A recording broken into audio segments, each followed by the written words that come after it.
আমি তোমায় ভালোবাসি কিনা জানি না, আমি তোমার রূপে মুগ্ধ কিনা জানি না, তোমার লাবণ্য ভরা শরীর আর সৌন্দর্যে পাগল কিনা জানি না, তোমার এতটুকু দূরত্বে হৃদয় বিকল হয় কিনা জানি না, তোমার ভেতরে আমি আমার চিত্ত হারিয়েছি কিনা জানি না, তোমাকে কামনার সাথে সাথে গ্রহণ করতে চাই কিনা তাও জানি না।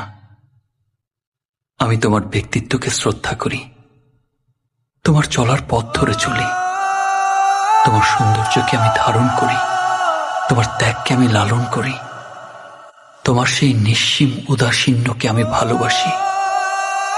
ফুলের অর্ঘ্যতেই তোমার চরণে ভাবনার সমুদ্রে ভাসতে ভাসতে ভাবি, এতদিন যার জন্য অপেক্ষায় আমি খুঁজে পেয়েছি তাকে, সেই তুমি, আমার তুমি।